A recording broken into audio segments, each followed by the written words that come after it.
तो चलिए अब हम लोग समझते हैं टाइप्स ऑफ रूट्स।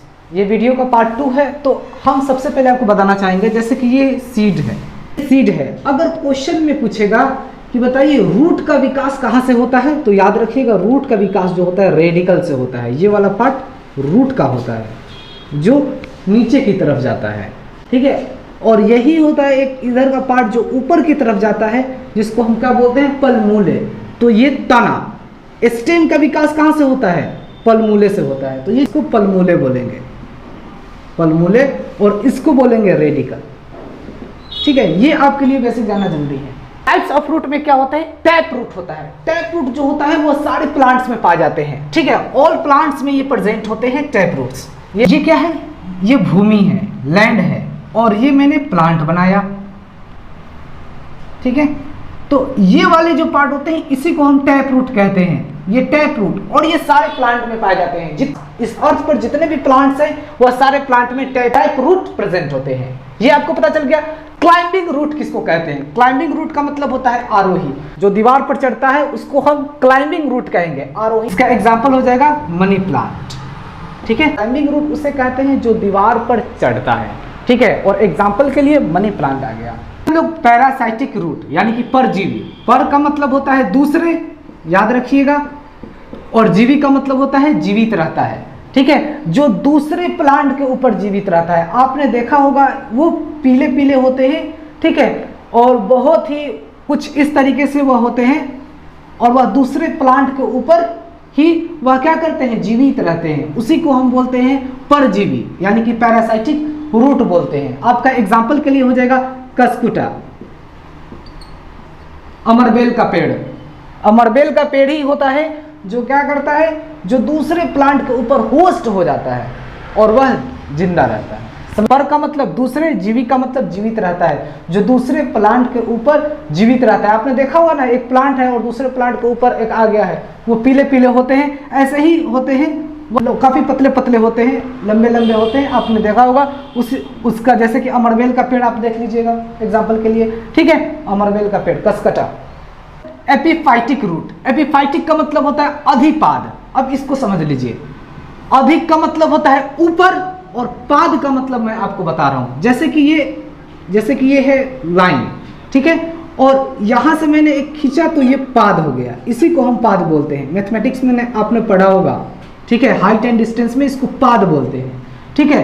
तो मान लीजिए कि कोई अधिक का मतलब ऊपर, यानी कि कोई प्लांट है, कोई पेड़ है, ठीक है, और उस पेड़ के ऊपर एक और क्या हो जाते हैं, एक और पेड़ हो गए, उस पेड़ के ऊपर एक और पेड़ हो गए, तो उसी को हम क्या बोलेंगे, अधिपाद बोलेंगे या इफिफाइटिक रूट बोलेंगे, जिसको हम अर्किड का पेड़ होता है, बहुत सारे इसमें हो जाएंगे, ठीक है। तो अधिपाद, पाद का मतलब इसका जो ये वाला पार्ट है ना, ये यहां रहेगा, ठीक है। आपने देखा होगा कि एक पेड़ है और उसी पेड़ के ऊपर, ठीक है, उसी पेड़ के ऊपर एक और पेड़ है, और वो कुछ अलग ही है, एक जैसा नहीं है, अलग ही है। इफिफाइटिक रूट बोलेंगे।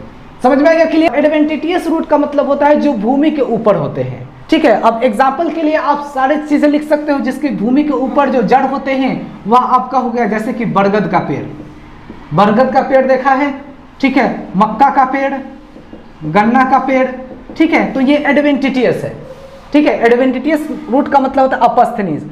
ये सब के जो रूट होते हैं कुछ ऊपर ही होते हैं, यानी कि एडवेंटिटियस रूट उसे बोलेंगे जो भूमि के ऊपर होते हैं। और ये तीनों के, बल्कि और भी बहुत सारे प्लांट्स हैं जिसके भूमि के ऊपर रूट होते हैं, उसी को हम एडवेंटिटियस रूट कहेंगे। एडवेंटिटियस रूट जो दो पार्ट होते हैं, स्तंभ और अस्तंभ, ये दोनों को समझा लेने के बाद फिर हम लोग पढ़ेंगे मॉडिफाइड रूट, मतलब जो खाने के योग्य होते हैं रूट, उसके बारे में हम पढ़ाएंगे।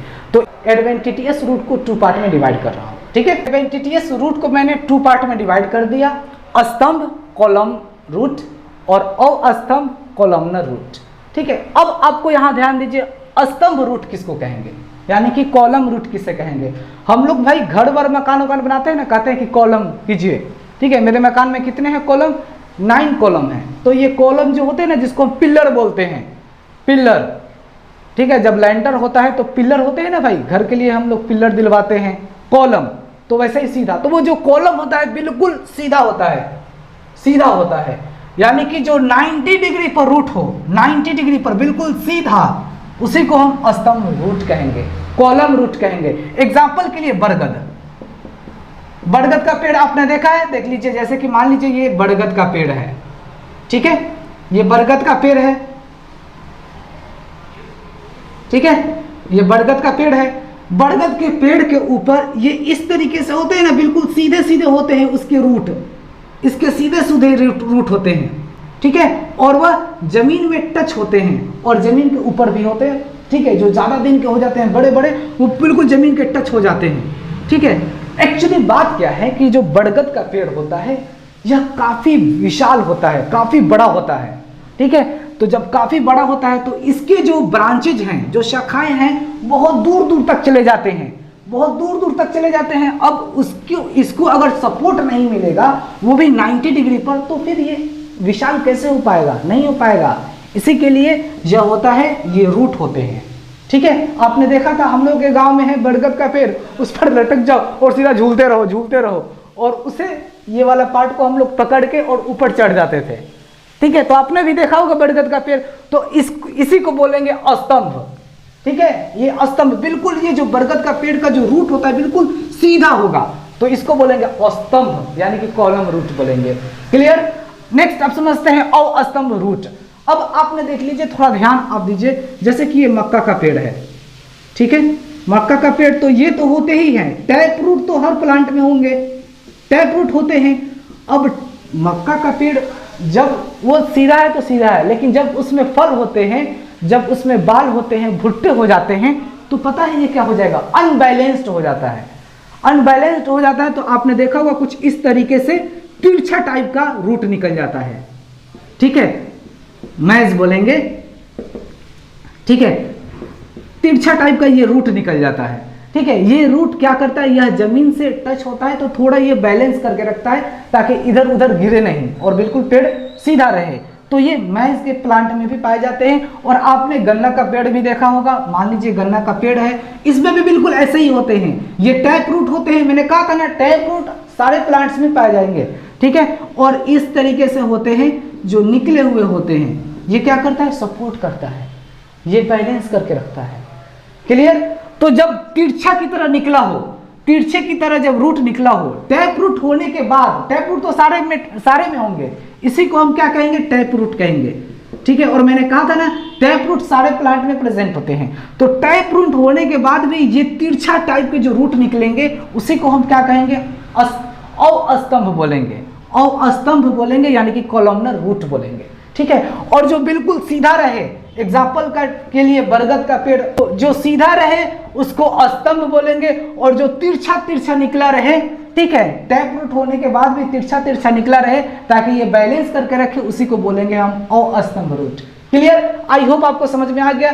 तो ये हो गया गन्ना का पेड़, गन्ना का पेड़, ठीक है।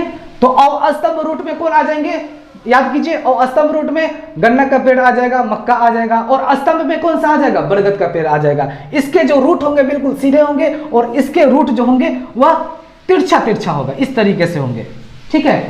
समझ में आ गया। क्लियर यहां तक। नेक्स्ट अब हम लोग समझते हैं मॉडिफाइड रूट। मॉडिफाइड रूट का मतलब होता है, रूपांतरित रूट होते हैं जो खाने योग्य होते हैं, जो हम लोग खाते हैं। अब उसके बारे में हम लोग स्टडी कर लेते हैं, आप इसको अपने कॉपी में राइट कर लीजिए। देखिए, मॉडिफाइड रूट वो होते हैं जो ज्यादा बड़े नहीं होते हैं, और ज्यादा बड़े नहीं होते हैं तो उनको ऐसा लगता है कि अगर हम इसे ऊपर की तरफ अपना फल दे रहे हैं तो कोई भी तोड़ के आसानी से खा लेगा। इसीलिए ये क्या करते हैं, वह अपने फल को नीचे की तरफ ही दबा लेते हैं, नीचे ही रख लेते हैं, ठीक है। और ये एग्जाम्पल के लिए आपके लिए हो जाएगा, जैसे कि गाजर, गाजर खाए हैं, लाल लाल होता है, ठीक है, बहुत इसमें प्रोटीन्स होते हैं, ताकत बहुत होते हैं, खाना चाहिए। गाजर का हलवा भी होता है। तो गाजर का पेड़ हो गया, गाजर नीचे ही तो होते हैं, जमीन के नीचे होते हैं, ठीक है, गाजर हो गया। फिर हो गया मूली, चुकंदर, ठीक है, स्वीट पोटैटो, सलजम, ये मॉडिफाइड रूट कहलाएंगे। मॉडिफाइड रूट का मतलब होता है रूपांतरित जड़, यानी कि वह जड़ जो खाने योग्य होते हैं, ठीक है। तो याद रखिए, हम किस किस जड़ को खाते हैं, मूली खाते हैं, गाजर खाते हैं, चुकंदर खाते हैं, ये स्वीट पोटैटो खाते हैं, शलजम खाते हैं, ये सब जड़ ही तो होते हैं। ठीक है, ये सब क्या होते हैं, ये सब मॉडिफाइड रूट होते हैं। ठीक है, जो जमीन के अंदर होते हैं, जो ये खाने योग्य होते हैं, जो हम लोग खाते हैं। ठीक है, समझ में आ गया यहाँ तक? क्लियर? इसके बाद जो आने वाले टॉपिक होंगे वह हम पढ़ाएंगे आपको स्टेम के बारे में। ठीक है, एक बार मैं और बता देना चाहता हूं, ये जैसे कि सीड है, अगर आपसे कोई पूछे कि बताइए रूट का विकास कहां से होता है, तो आप क्या बोलिएगा? रूट का जो विकास होता है रेडिकल से होता है, ये रेडिकल बोलेंगे। ठीक है, ये रूट है जो नीचे की तरफ जाएगा। ठीक है, कहां से होते हैं? रेडिकल से होते हैं, ये याद रखिएगा। अगर आपसे कोई पूछता है, अब इसके बाद जो आने वाले हैं आपके वीडियो, वो होगा, हम पढ़ाएंगे आपको पलमूले से होंगे। ठीक है, ये स्टेम बोलेंगे। तो स्टेम का जो विकास होता है वह कहाँ से होता है, यानी कि स्टेम का जो ग्रोथ होता है, स्टेम कहाँ से निकलते हैं? तो स्टेम जो निकलते हैं कहाँ से निकलते हैं भाई? तो पलमूले से निकलते हैं, याद रखिएगा। ठीक है, समझ में आ गया? क्लियर? रूट का विकास कहाँ से होता है भाई? तो रेडिकल से। और स्टेम का विकास कहाँ से होता है? पलमूले से। ठीक है, तो अब हम लोग, अब आपके नेक्स्ट वीडियो आएंगे पलमूले वाला। ठीक है, यानी कि स्टेम के बारे में हम लोग स्टडी करेंगे। ऐसे ही आपको मज़ेदार वीडियो मिलते रहेंगे। ठीक है, आप इसको लिख लीजिए। जय हिंद।